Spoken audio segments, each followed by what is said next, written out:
And now it is my distinct pleasure to introduce our first speaker. Caleb Cecil is a senior computer engineering major from the great city of Chicago.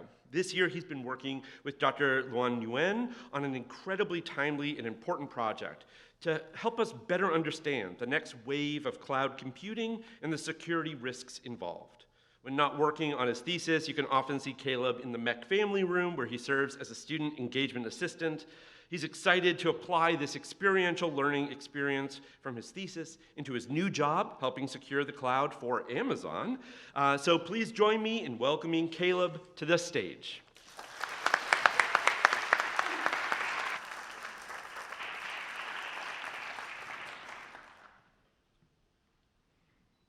We live in a world today where everything is connected. We're connected to the world around us to where I can know the news about a random sports team in Lithuania. Oh, FC Helgeman just went up 2-0. We're even connected to each other where we can instantly message somebody through various social media outlets. Heck, we're even connected to our cars through things like Apple CarPlay. And a lot of these things that connect us and that we're connected to need the internet to function. It's almost like it's an Internet of Things. But we like to call that IoT for short. And by thing, I mean anything. It could be the sensor on a machine in a factory, or your phone, watch, headphones, heck, even your refrigerator. And these IoT devices produce an immense amount of data. Data that we might want to store, like the photos on your phone, or data that we might want to stream, like a home security feed. But to do this, it takes a lot of computing power, which is not cheap. So we use the cloud. The cloud is an on-demand computing resource. You can think of it like borrowing your friend's computer, except their computer is way better than yours. And the cloud allows us to do things like back up our phones, use analytical tools like ChatGPT, and stream our favorite shows. The combination of the cloud and IoT devices can help us to improve efficiency, productivity, automation, and even convenience. Now, come with me as we imagine you live in a smart home. Your fridge, your thermostat, voice assistant, and security feed, home cameras, are all connected to the cloud. You're driving home from work one day, and you get a notification from your fridge that you're running low on eggs. So you decide to stop at the grocery store to get another carton of eggs. And as you get to the grocery store, you get another notification that there's been a movement detected at your front door. You check your security feed, your live security feed, and you see that it's just a package being delivered. When you come out of the store, you're feeling a little bit chilly, so you decide to turn up the thermostat in your house so it's nice and warm when you get there. When you get home to your nice, warm, cozy house, you tell your voice assistant to check your blood sugar levels to see if you need insulin or not. Life is swell. Or so you might think.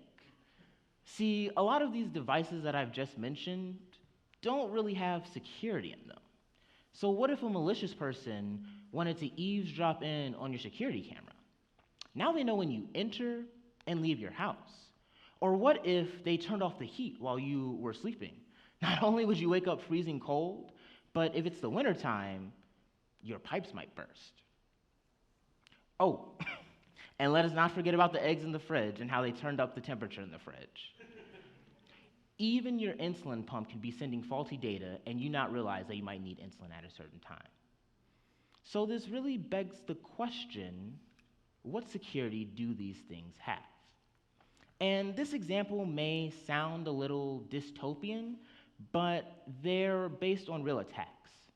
In 2021, Verkada, a security camera company, had a hack where over 150,000 live camera feeds were able to be hacked and streamed. And those camera feeds were in schools, prisons, churches, hospitals. In 2016, 2 buildings in Finland had their heating completely shut off. And the FDA has even had to step in the Medtronic issue where they had to issue an urgent recall as there was an exposed vulnerability in their insulin pumps.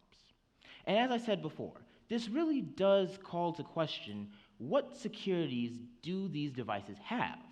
And what is the effectiveness of these securities?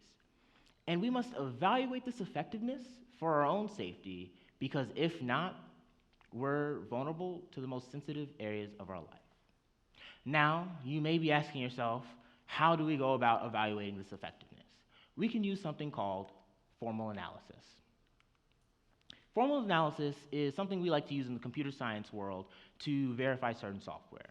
And this can apply to cybersecurity as well. I think this might best be explained through an example. So let's take a light bulb. It can be on or off. And to turn on that light bulb, you need to use a switch that can be on or off. So we can use this nice fancy equation here. G, where it means globally or always, P is the light switch being turned on, implies is that little arrow, F in the future, that Q, the light bulb will turn on. Now, I don't know about you, but that just looks like a bunch of letters and a symbol I don't really understand. So let's look at it this way. When the light bulb switch turns from off to on, then sometime in the future, the light bulb will turn on. And a way that we can also use in formal analysis is something called temporal logic. Temporal logic is basically the specification of a property over time.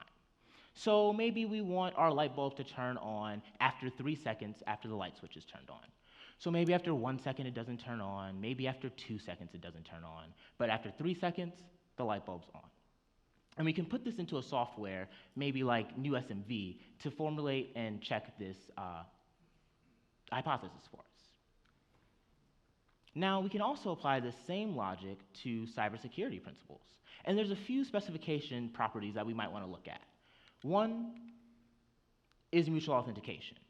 Mutual authentication is where two devices authenticate each other to make sure they are who they are.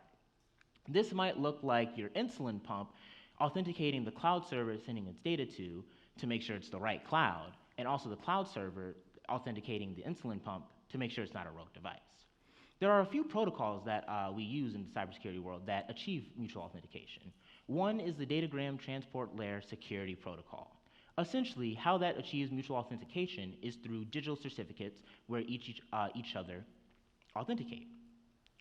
One way we can verify this is defining its transition states. So when do I send the certificate? And then also defining what mutual authentication is, plug it into our software like NewSMV, and analyze the results. Another specification property we might want to look at is integrity. Integrity is basically making sure your data has not been tampered with or modified in any way. This may look like your fridge, sending you that you only need to pick up 1 carton of eggs rather than 2. A protocol that we use today is called secure hash algorithm. And we can verify this by verifying its properties such as its sponge construction and also verifying it against what we define as integrity. Lastly, an important specification that we should look at is confidentiality. Confidentiality and privacy is making sure that only authorized users are able to access the data. This might look like you only being able to access the security stream. And we can achieve this through something called a virtual private network. And in a virtual private network, you have end-to-end encryption. So that means only you, with this secret key, can decrypt this encrypted message. And if it were to be intercepted, it would be useless data to somebody. IoT devices and the cloud touch almost every aspect of our lives today.